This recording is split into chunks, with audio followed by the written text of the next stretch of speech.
Welcome to the Embrace Strength podcast. I'm your host, Ashley Crocker. I am an experienced trainer and active life professional.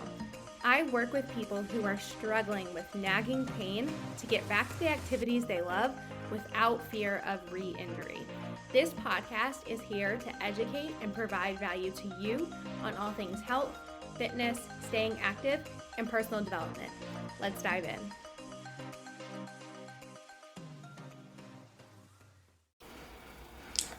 Hello. Welcome to another episode of the pod. Today, I am talking about 3 common mistakes runners make when coming back from an injury or a nagging pain or any extended time off from running. 3 common mistakes I see. Okay, now, let me start off with the caveat of everybody is different. Every body is different.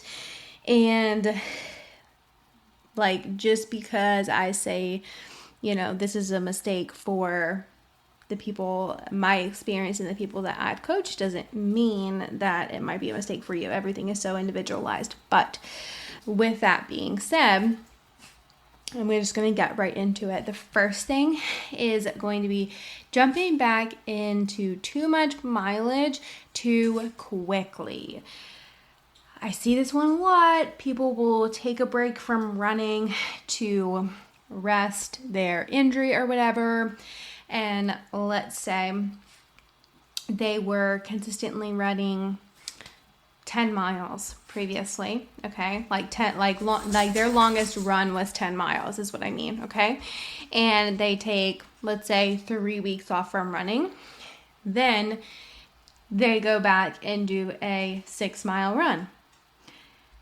That is too much too soon, especially if you are taking, if that time off was due to a nagging ache or pain or an injury, okay? That is too much. That's not easing back into it. Your body's probably not ready for that.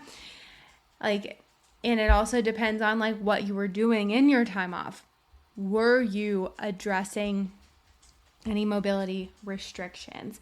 Were you addressing any ache or pain, the root cause of the ache or pain that you were dealing with? If you were literally just doing nothing in your time off and just walking, and then you go back and run 6 miles, it's just too much too soon, and you're highly likely to experience that pain again. What you need is a much slower ramp up in mileage if you take an extended break. I'm literally talking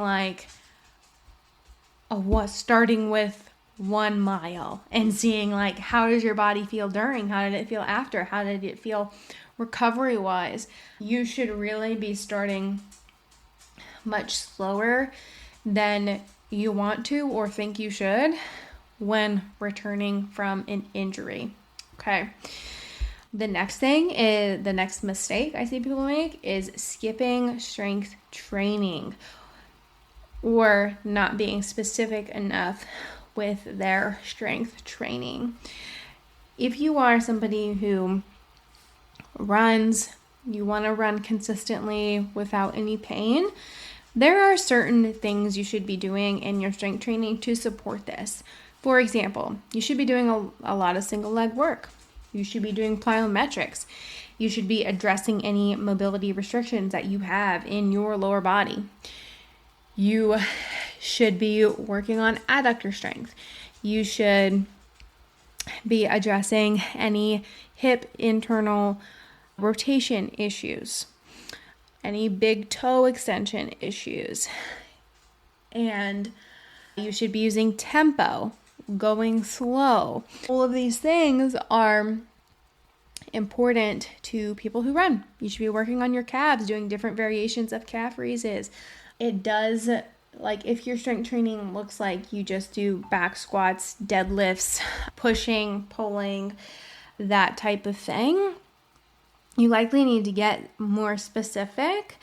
If you want to make sure your body is strong enough to run. If you didn't listen to my episode last week, I highly recommend that you should, like last Monday, because I talked about why it's so important for people who run to do strength training and like the forces that are put on certain areas of your lower body when running.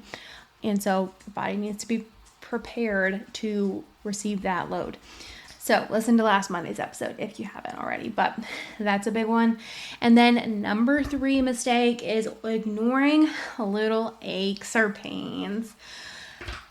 I hear all the time where people are like, oh yeah, my hip always bothers me after, XYZ, but it's fine.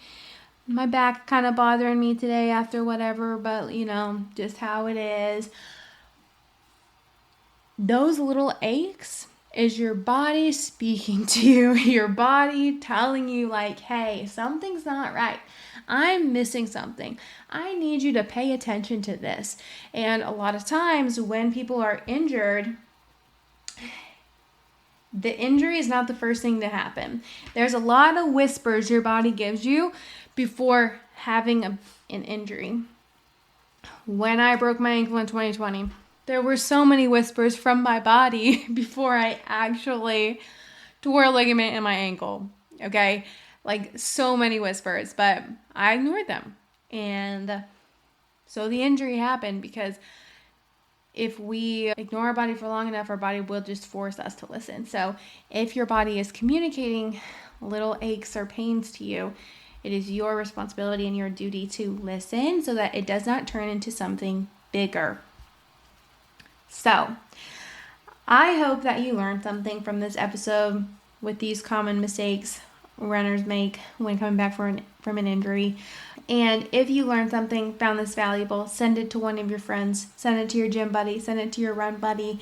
I really appreciate the sharing, because the more people that listen to this, the more people that I can help and reach.